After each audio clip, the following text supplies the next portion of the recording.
Left wing, right wing, ये शब्द सुनते तो हम सब हैं, है ना? न्यूज़ में, सोशल मीडिया पर, दोस्तों के साथ बहस में, ये हर जगह हैं। पर इनका असली मतलब क्या है?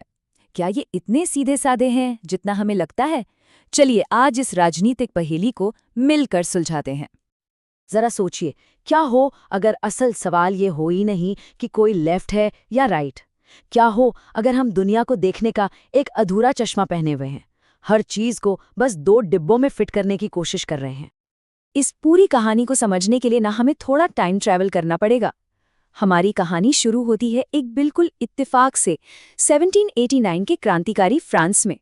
यकीन मानिए, वहां बैठने की एक मामूली सी व्यवस्था ने राजनीति के बारे में हमारी सोच को हमेशा हमेशा के लिए बदल दिया। तो चलिए चलते हैं साल 1789 में। जगह है फ्रांस और हवा में ना क्रांति की महक है। देश की किस्मत का फैसला करने के लिए नेशनल असेंबली बुलाई गई है। माहौल में जबरदस्त तनाव है। हर एक फैसला पूरे देश का भविष्य लिखने वाला है। और बस यहीं से एक बहुत ही मामूली सी बात से सब कुछ बदल गया। सब कुछ शुरू हुआ सिर्फ इस बात से कि कौन कहाँ बैठता है। देखिए, राजा के दाईं ओर यानी राइट साइड पर बैठे थे उसके समर्थक, अमीर लोग, पादरी, जो चाहते थे कि सब कुछ जैसा है वैसा ही रहे। और राजा के बाईं ओर यानी लेफ्ट साइड पर बैठे थे वो लोग जो बदलाव चाहते थे, आम लोग, क्रांतिकारी, जो एक नए गणतंत्र का सपना देख रहे थे। और बस यहीं से लेफ्ट और राइट का जन्म हो गया। इतना सिंपल था ये। पर जरा सोचिए, वो तो 1789 की बात थी। आज की दुनिया तो कहीं ज्यादा कॉम्प्लेक्स है ना? इसे अब इतनी आसानी से काले और सफेद में नहीं बांटा जा सकता, या यूं कहें लेफ्ट और राइट में। पता है, इस तरह सोचने की जो आदत है ना, कि हर चीज या तो ये है या वो, अच्छा है या बुरा, सही है या गलत, इसका एक नाम है। इसे कहते हैं डाइकोटमी। और यही सबसे बड़ी समस्या है। असलियत में चीजें इतनी सीधी नहीं होती। और एक बहुत अच्छी बात है जो इस चीज को समझाती है। दुनिया डाइकोटमी पर नहीं बल्कि कंटिन्यूअम पर चलती है। कंटिन्यूअम, इसका मतलब है एक लगातार बहने वाली रेखा जिस पर कई पड़ाव हैं, सिर्फ दो किनारे नहीं। तो हमें दो सख्त डिब्बों में नहीं, एक स्पेक्ट्रम में सोचने की जरूरत है। चलिए इस कंटिन्यूअम वाली बात को एक आसान से उदाहरण से समझते हैं। पहले हम समाज को बस अमीर और गरीब में बांटते थे। फिर हमें लगा, अरे नहीं, एक मिडिल क्लास भी तो है। फिर समझ आया कि इसमें भी अपर मिडिल और लोअर मिडिल जैसी परतें हैं। और आज हम जानते हैं कि ये एक पूरा का पूरा इकोनॉमिक स्पेक्ट्रम है। बस यही सोच हमें राजनीति के लिए भी अपनानी है।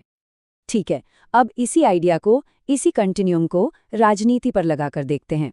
तो उन दो डिब्बों को भूल जाइए। उसकी जगह एक लंबी लाइन की कल्पना कीजिए, एक स्पेक्ट्रम जो एक छोर पर धुर लेफ्ट से शुरू होकर दूसरे छोर पर धुर राइट तक जाता है।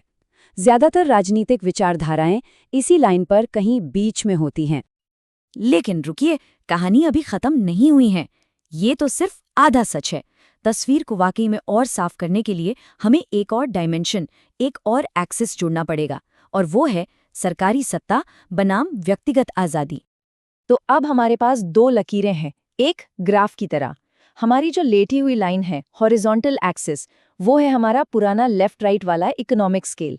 इसका सवाल सीधा है, देश के पैसे और संसाधनों पर किसका कंट्रोल हो, सरकार का या लोगों का? और अब आती है खड़ी लाइन, वर्टिकल एक्सिस। ये है सोशल स्केल। यहाँ सवाल है हमारी निजी जिंदगी और आज़ादी पर सरकार का कितना कंट्रोल होना चाहिए। ये है सत्तावादी बनाम उदार। और जब हम इन दोनों लाइनों को मिलाते हैं ना, बस यहीं पर असली जादू होता है। हमें मिलता है राजनीति को समझने का एक नया पावरफुल टूल, एक पॉलिटिकल कंपास। तो चलिए इस कंपास को देखते हैं। इसके चार खाने यानी चार क्वाड्रेंट बन गए हैं। ऊपर लेफ्ट में है सत्तावादी लेफ्ट, जो आर्थिक रूप से लेफ्ट हैं पर सामाजिक रूप से सत्तावादी। ऊपर राइट में है सत्तावादी राइट, जो आर्थिक रूप से राइट हैं और सामाजिक रूप से भी सत्तावादी। नीचे लेफ्ट में है उदार लेफ्ट, जो आर्थिक रूप से लेफ्ट हैं पर व्यक्तिगत आज़ादी के पक्ष में है। और आखिर में नीचे राइट में है उदार राइट, जो आर्थिक और सामाजिक दोनों मामलों में आज़ादी चाहते हैं। अब इसे और भी आसान बनाने के लिए कुछ नाम और विचारधाराएं इन खानों में रख के देखते हैं। देखिए, स्टालिन और माओ जो अर्थव्यवस्था और समाज पर पूरा सरकारी कंट्रोल चाहते थे, वो सत्तावादी लेफ्ट में आएंगे। हिटलर और मुसोलिनी जो राष्ट्रीय पहचान थोपने के लिए स्टेट पावर का इस्तेमाल करते थे, वो सत्तावादी राइट में। सोशल डेमोक्रेसी, जिसमें व्यक्तिगत आज़ादी के साथ सोशल सेफ्टी भी होती है, वो उदार लेफ्ट है।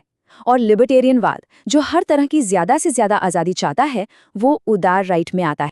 तो बॉटम लाइन क्या है? बॉटम लाइन है ये नंबर 2। राजनीति को ढंग से समझने के लिए एक नहीं बल्कि कम से कम 2 एक्सिस चाहिए। सिर्फ एक सीधी लाइन से काम नहीं चलेगा। अब इस फ्रेमवर्क का इस्तेमाल करके हम किसी भी नेता या पार्टी को ज्यादा गहराई से समझ सकते हैं। हमें बस 2 सवाल पूछने हैं। आर्थिक मामलों पर वो कहाँ है, लेफ्ट या राइट? और सामाजिक मामलों पर उनका क्या सोचना है, उदार या सत्तावादी? ऐसा करते ही तस्वीर एकदम साफ हो जाती है। तो सवाल उठता है, ये सब इतना जरूरी क्यों है? क्यों हम ये सब समझ रहे हैं? क्योंकि ये तरीका हमें सिर्फ सतही लेबल चिपकाने से आगे ले जाता है और एक गहरी, ज्यादा सच्ची समझ की तरफ ले जाता है। तो अब से जब भी राजनीति के बारे में सोचें तो ये कुछ बातें दिमाग में जरूर रखें। ये एक तरह की टूल किट है। पहली बात, सिर्फ लेबल पर मत जाइए, हमेशा गहराई में देखिए। दूसरी बात, राजनीति एक स्पेक्ट्रम है, हाँ या ना का खेल नहीं। तीसरी, हमेशा कम से कम 2 एक्सिस पर सोचें, आर्थिक और सामाजिक। और चौथी, याद रखें कि एक ही इंसान या पार्टी के अंदर लेफ्ट और राइट दोनों तरह के विचार हो सकते हैं। ये बात बिल्कुल वैसी ही है जैसा स्रोत में कहा गया है। एक ही इंसान एक नज़रिए से लेफ्टिस्ट हो सकता है और दूसरे नज़रिए से राइटिस्ट बन जाता है।